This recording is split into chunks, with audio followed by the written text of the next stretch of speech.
92,5 Maestro FM House with the Sound. Shalom buat Sobat Maestro dimanapun berada, bagaimana saat ini kabarnya? Kembali kalau saat ini kita boleh bersama-sama, saya Mitzi Anggriani menemani Sobat Maestro dimanapun berada. Tentu sebuah penyertaan Tuhan dan kesempatan yang Tuhan berikan bagi kita sekalian untuk sejenak merenungkan apa yang Tuhan ingin katakan kepada kita lewat firman-Nya. Baiklah Sobat Maestro, kita akan siapkan saja Lukas pasal 15. Lukas pasal 15 ayat 11 sampai 32, yaitu tentang perumpamaan tentang anak yang hilang.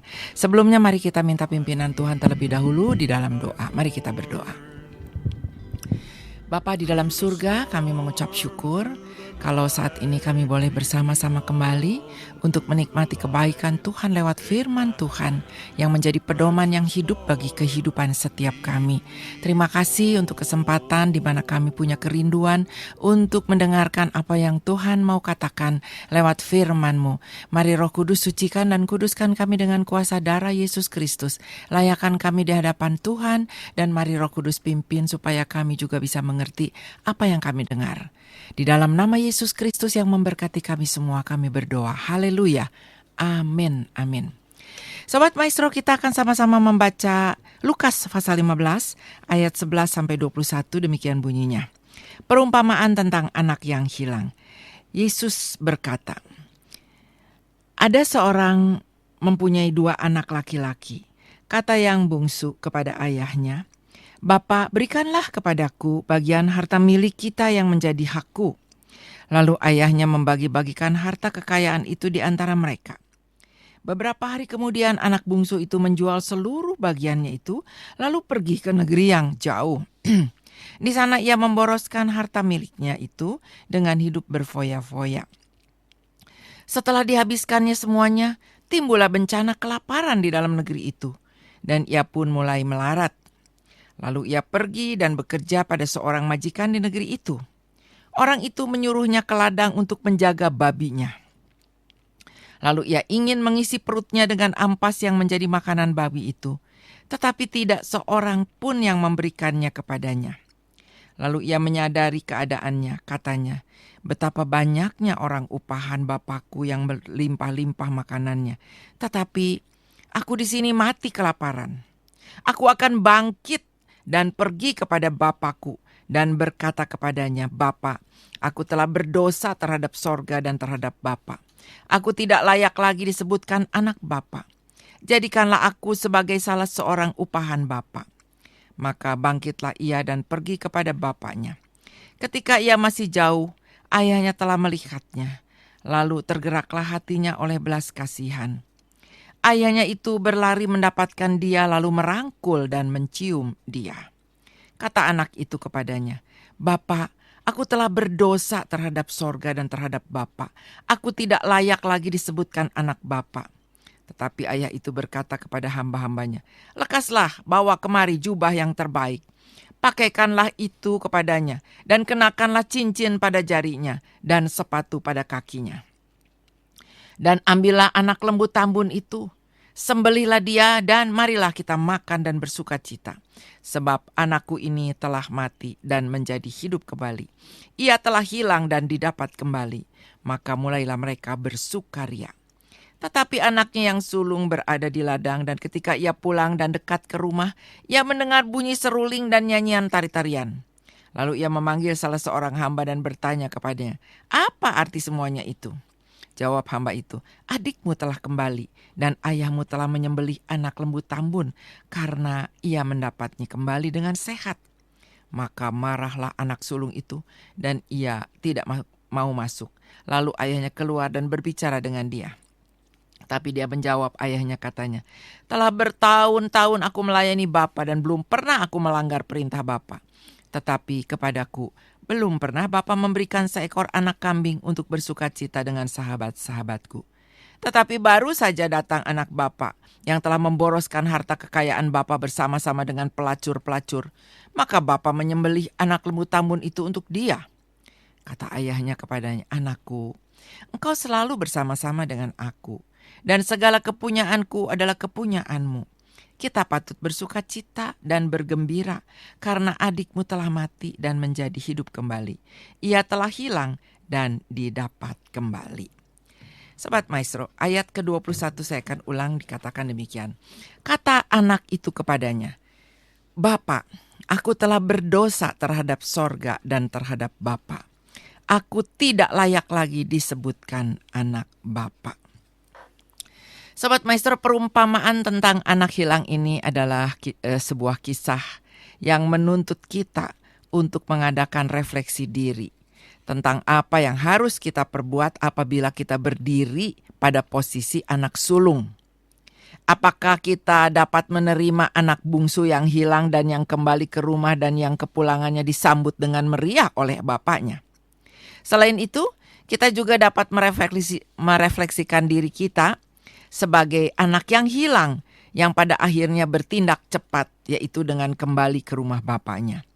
Dia menyadari bahwa sebenarnya dirinya tidak layak, tapi kemudian ia dilayakkan oleh bapaknya. Dari Lukas pasal 15 ayat 21 ini, kita bisa mengetahui ada beberapa pelajaran yang sangat berharga dari kisah anak yang hilang. Nah, Sobat Maestro, saat ini saya hanya ingin melihat dan merenungkan tentang anak yang hilang ini ya. Kalau anak yang sulung, yang pertama kita sudah tahu dia sebetulnya hidup dengan bapaknya, tetapi dia tidak bisa merasakan. Dia tidak masuk benar-benar dan tidak bisa menikmati apa yang sebetulnya sudah tersedia. Tapi sekarang kita mau menyoroti anak yang hilang ini. Mungkin ada di antara kita juga anak yang terhilang. Ada pelajaran-pelajaran berharga, Sobat Maestro, tentang kisah anak yang hilang ini. Yang pertama pelajarannya yaitu bagaimana wawasan pikiran yang bisa berbeda. Anak yang hilang itu kembali ke rumah bapaknya dalam suatu wawasan pemikiran yang berbeda dengan pada saat dia meninggalkan rumah. Ya, sebelumnya dia kan ingin hidup jauh dari bapaknya, dari saudaranya, jauh dari pengawasan bapaknya, jauh dari koreksi atau persekutuan dengan bapaknya dan saudaranya. Dan keinginan ini diwujudkan melalui permohonan untuk mendapatkan bagian dari harta milik yang menjadi haknya. Dia berpikir untuk menggunakan bagian harta miliknya dengan bebas dan sesuka hatinya. Kalau anak sekarang mungkin ada yang melakukan seperti itu. Kita berpikir ya sekarang sedang heboh juga ya berita yang bagaimana seorang anak perempuan yang tidak mau mengakui bahwa lahir dari kandungan ibunya, tetapi dia menuntut 500 miliar katanya ya untuk hak warisnya. Sampai viral dan juga itu banyak orang yang mengatakan kurang ajar ya anak itu ya. Nah seperti itu ya, kira-kira itulah anak yang hilang ya. Demikian juga yang dicatat dalam Alkitab. Ada anak yang hilang yang minta warisan terlebih dahulu padahal bapaknya masih hidup. Nah Sobat Maestro, keinginan ini diwujudkan melalui permohonan dan mendapatkan bagian harta milik yang menjadi haknya walaupun bapaknya masih hidup. Anak bungsu ini kemudian menjual seluruh bagiannya itu lalu pergi ke negeri yang jauh. Dia memboroskan semua harta miliknya dengan hidup berfoya-foya. Setelah kehabisan semua miliknya, timbullah bencana kelaparan di negeri itu. Dan dia terpaksa bekerja pada seorang yang menjadi majikannya, yaitu menjaga sebagai penjaga babi. Bahkan pada saat dia ingin mengisi perutnya, ia ingin makan ampas yang menjadi makanan babi itu, tapi tidak seorang pun yang memberikannya kepadanya. Wawasan pemikiran anak bungsu ini sebelum meninggalkan rumah bapaknya adalah bayangan yang ceria, sukacita, bahagia, bebas, ya leluasa untuk mengatur hidupnya, pokoknya berfoya-foya. Tapi ketika dia mengalami kemelaratan hidup, miskin, menjadi penjaga babi, makanan babi pun tidak boleh dimakannya, tidak bisa dimakannya. Menjadi titik balik langkahnya. Wawasan pemikirannya pun berubah. Dia segera melihat ketidaklayakan dirinya di hadapan bapaknya. Dia merasa malu untuk bertatap muka dengan saudaranya, sekaligus malu untuk berjumpa dengan para budak atau para pelayan di rumah bapaknya. Itulah sebuah wawasan pikiran yang berbeda dengan kenyataannya ketika dia pergi dari rumah bapaknya meminta warisannya. Sampai dia mengalami kemelaratan hidup.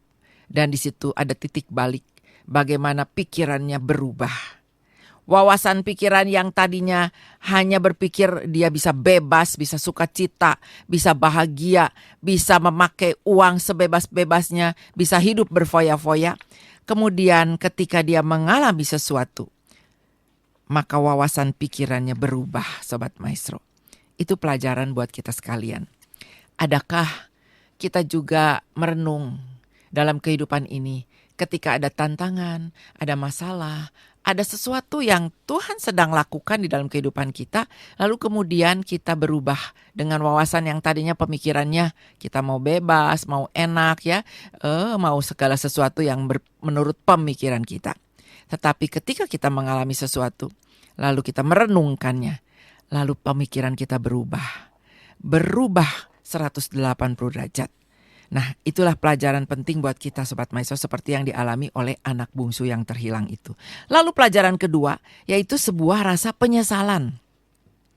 Ketika anak bungsu menghampiri pintu kemurahan bapaknya, maka dengan penuh penyesalan dia mengaku dosa-dosanya dan mohon ampun. Dia berkata dalam Lukas 15 ayat 18 dan 19, "Aku telah berdosa terhadap surga dan terhadap Bapa. Aku tidak layak lagi disebut anak Bapa."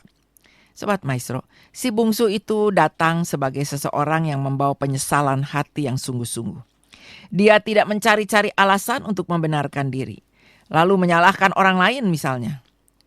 Mungkin dia bisa berkata, kenapa ya dulu bapaknya mengabulkan permintaannya untuk membagi hartanya dan mengizinkan dia pergi jauh. Dia tidak menyalahkan itu. Dia tidak juga menyalahkan saudara sulungnya yang tidak mencegah kepergiannya pada waktu itu. Bahkan anak bungsu ini tidak berani memakai penyesalan hatinya sebagai suatu pembelaan diri. Dia benar-benar menyesal dari dirinya sendiri. Dan inilah pelajaran yang kedua yang kita bisa petik Sobat Maestro. Ketika wawasan pikiran kita berubah, mungkin kita merenungkan ada sesuatu yang salah dari hidup kita. Atau ada sesuatu yang Tuhan sedang lakukan di dalam kehidupan kita. Maka kita datang kepada Tuhan. Dengan sebuah rasa penyesalan ketika kita bersalah, dengan sebuah rasa kerendahan hati ketika kita tidak mampu melakukan sesuatu, maka itulah yang harusnya kita lakukan. Bukannya kita menjadi sombong dan merasa diri tidak bersalah, merasa diri atau menyalahkan orang lain, lalu kemudian tidak ada rasa penyesalan di dalam diri kita, maka hidup kita tidak akan berubah. Oleh sebab itu Sobat Maestro, ketika wawasan pikiran kita berubah, diikuti dengan rasa penyesalan, mungkin kita sudah melakukan yang salah, maka ada pelajaran ketiga. Ada tekanan batin yang mendatangkan berkat ketika kita sudah menyesal. Ketika wawasan kita berubah menjadi lebih baik, maka sesuatu yang menekan di dalam hidup kita itu akan mendatangkan berkat. Sobat Maestro, kita petik pelajarannya dari anak bungsu ini. Saya yakin ketika anak bungsu ini mengungkapkan penyesalan hatinya di dalam ayat 21, dia sungguh-sungguh tidak berani untuk mengangkat kepalanya. Bahkan dia takut memandang wajah bapaknya. Tekanan batin yang dialaminya ini pasti sangat dalam. Karena dia berada pada situasi yang sangat menderita. Bahkan dia dapat mati kelaparan di tempat perantauannya. Tetapi tekanan batinnya yang begitu hebat mendatangkan berkat bagi dirinya karena justru tekanan batin itu membangkitkan kenangannya kepada rumah bapaknya. Sebagaimana yang dia katakan sebelum dia memutuskan untuk pulang ke rumah bapaknya, dia katakan dalam ayat 17, betapa banyaknya orang upahan bapakku yang berlimpah-limpah makanannya, tetapi aku di sini mati kelaparan. Sobat Maestro, kesadaran inilah yang memantapkan si anak bungsu ini untuk melangkah segera kembali ke rumah bapaknya. Dan benar, ketika dia kembali dengan rasa penyesalan, dia diubahkan hidupnya menjadi kembali dilayakkan sebagai seorang anak. Yang sebenarnya dia sendiri merasa bahwa dia sudah tidak layak disebut anaknya. Kalaupun dia datang kepada bapaknya, dia mau, rela, walaupun dia dijadikan hamba atau pelayan. Tetapi seorang bapa yang luar biasa. Dia melihat tekanan batin anaknya dan dia merangkulnya, menciumnya. Dan juga memberikan sebuah kejutan dengan menerima dia sebagai anaknya kembali, dilayakkan kembali. Ini sebuah pelajaran penting buat kita sekalian, Sobat Maestro. Ketika kita diubahkan pikiran kita dengan sesuatu yang luar biasa untuk berbalik kepada Tuhan. Kita datang kepada Tuhan dengan kerendahan hati, dengan rasa penyesalan, maka Tuhan akan berikan kepada kita rasa yang tertekan itu menjadi sebuah kelegaan dan mendatangkan berkat. Dan ada pelajaran selanjutnya, yaitu kita akan disadarkan dengan ketidaklayakan diri kita menjadi layak sebagai anak-anak Tuhan. Demikian pelajaran juga yang anak bungsu itu alami. Di dalam Lukas 15 ayat 19 dikatakan, "Aku tidak layak lagi disebut anak Bapa. Jadikanlah aku sebagai salah seorang upahan Bapa." Demikianlah pengakuan si anak bungsu kepada bapaknya. Seruan "aku telah berdosa terhadap surga dan terhadap Bapa" itu merupakan suatu pernyataan pertobatan dari sebuah rasa takut. Dia takut kalau harus menerima penolakan bapaknya dan saudaranya. Dan dia merasa was-was, tetapi jauh di lubuk hatinya dia berharap akan ada pengampunan dan kasih bapaknya seperti semula. Sungguh di luar dugaan anak bungsu ini. Ternyata bapaknya yang melihatnya dari jauh segera berlari mendapatkan si anak bungsu ini dan merangkul serta mencium dia. Dan ini adalah pertanda penerimaan dirinya kembali oleh sang bapa. Dan dia sebagai anak bungsu yang hilang, yang tidak layak, sekarang dilayakkan oleh bapaknya. Kemudian sang bapa memberi dengan pesan kepada para hambanya. "Bawa kemari jubah yang terbaik, pakaikanlah kepadanya, dan kenakanlah cincin pada jarinya dan sepatu pada kakinya." Sobat Maestro, hal ini menunjukkan penerimaan yang utuh sebagai anak dan bukan sebagai salah seorang upahan dari sang bapa. Bahkan bapaknya itu melengkapi kebahagiaannya dengan pesta pengucapan syukur atas kepulangannya. Semua rangkaian sikap dalam penyambutan bapa tersebut merupakan bukti nyata bahwa anak yang hilang itu dilayakkan kembali oleh bapaknya untuk menikmati persekutuan yang manis seperti dulu di dalam keluarga. Dan sebagai pertanda bahwa ia boleh kembali menikmati hak dan milik bapaknya di dalam keluarga. Sobat Maestro, luar biasa bukan? Sang bapa yang begitu mengasihi anaknya walaupun anaknya sudah kurang ajar, ya, mau meminta hak warisnya sebelum bapaknya meninggal, bahkan menghambur-hamburkan hak warisnya itu dengan berfoya-foya dengan para pelacur. Tetapi ketika si anak ini berubah, wawasan pemikirannya berubah, lalu ada rasa penyesalan yang dalam, maka dia boleh menerima kembali kelayakan ketika dia datang kepada Tuhan. Dan kesadaran akan ketidaklayakan dirinya itu mengubah kehidupannya. Sobat Maestro, demikian dengan kita. Mungkin ada di antara kita seperti si anak bungsu yang hilang itu.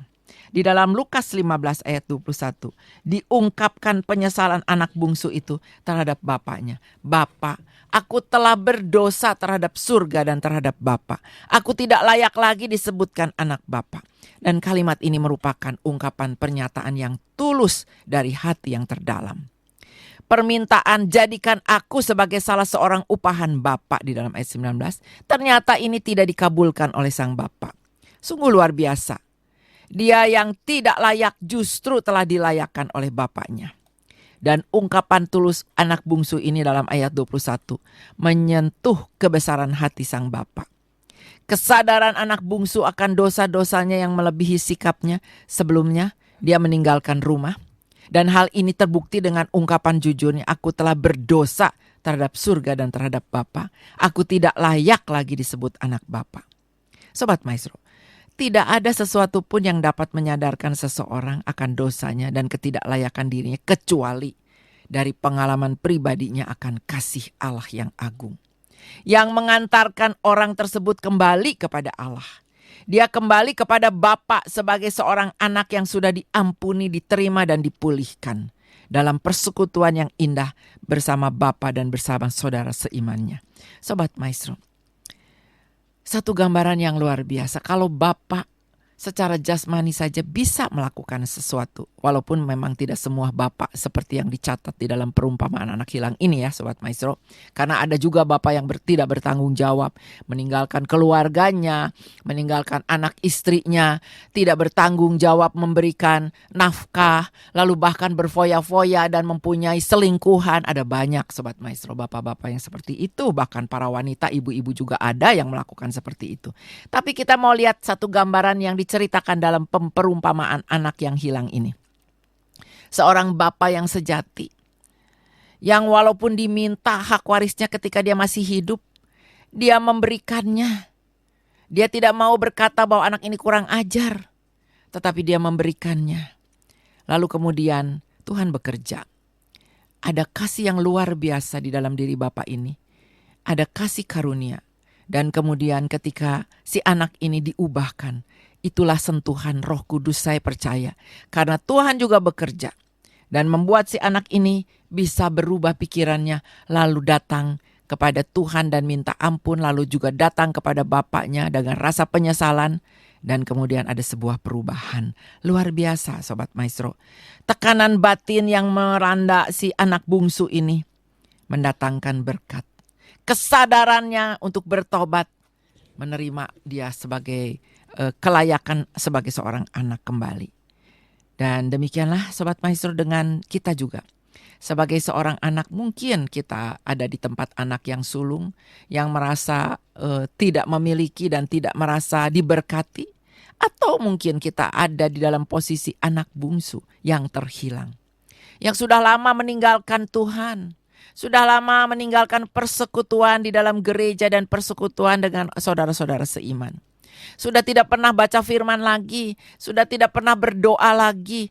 Pokoknya hidup dengan apa yang kita nikmati yang di depan mata kita. Dan kita mungkin merasa tidak perlu Tuhan. Sobat Maestro, mari kita datang. Karena satu saat Tuhan pasti kalau sayang sama kita, Dia akan menegur kita. Dia akan membuat kita perlu datang kepada Bapa. Perlu untuk kembali kepada Bapa.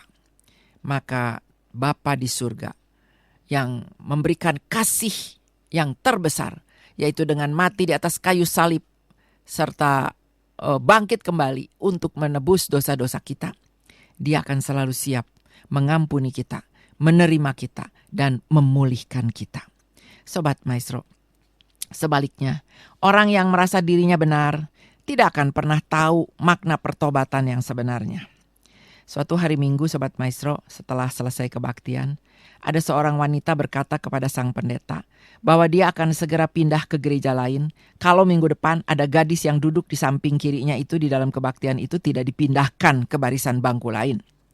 Lalu sang gembala berkata dengan lembut, "Ibu, anak gadis itu diselamatkan dari suatu kehidupan dosa yang besar. Bukankah ibu berkata bahwa ia duduk sambil menangis sepanjang pemberitaan khotbah tadi? Mengapa hal itu sangat mengganggu ibu?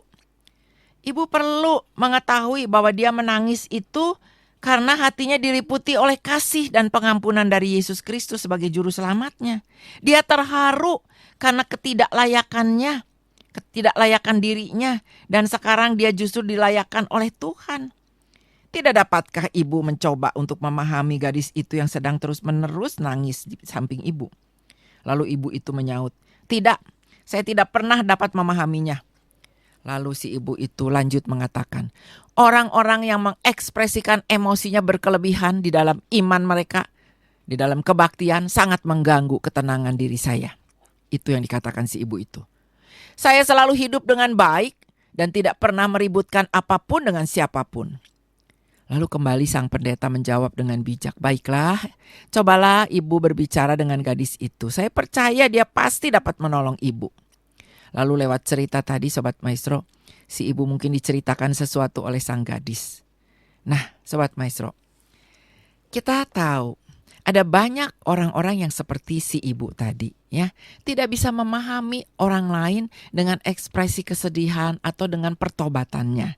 Mungkin ada yang mengatakan lebay gitu ya, atau yang mengatakan berkelebihan action gitu ya, mencari muka atau ya seperti itulah. Nah Sobat Maestro, lewat cerita itu Sebuah pertanyaan untuk kita Sobat Maestro. Apakah kita juga merasa diri paling layak untuk diselamatkan oleh Allah? Apakah kita justru terusik kalau ada orang yang membawa hatinya hancur dan bertobat kepada Tuhan? Sobat Maestro, kisah anak bungsu yang tadi diceritakan menunjukkan bahwa dia telah bertindak dengan tepat. Demikian juga gadis di dalam cerita tadi Sobat Maestro, yang menangis terus-menerus ketika khotbah disampaikan, yang merasa dirinya tidak layak, kemudian dilayakkan oleh Sang Juru Selamat Tuhan Yesus. Sobat Maestro, oleh karena dosa dan kedurhakaan kita, sebenarnya kita layak mendapatkan hardikan dan penolakan dari Allah Bapa. Tetapi kita justru dirangkul, kita dicium dan dipulihkan melalui kasih Yesus Kristus. Sobat Maestro, kita bersyukur. Masih adakah di antara kita yang masih belum menerima rangkulan kasih sayang Allah?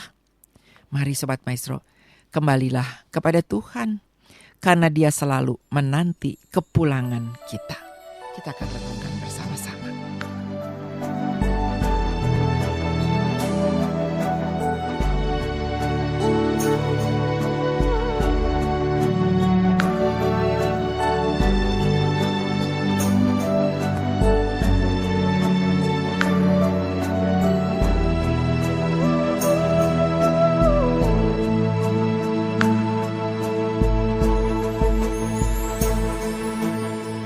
Tak dapat lupakan kebaikan yang ku terima, pengorbananmu yang mulia jadikan ku berharga. Kau tulus menerima aku apa adanya, kekuatan kasih-Mu nyata memulihkan hidupku.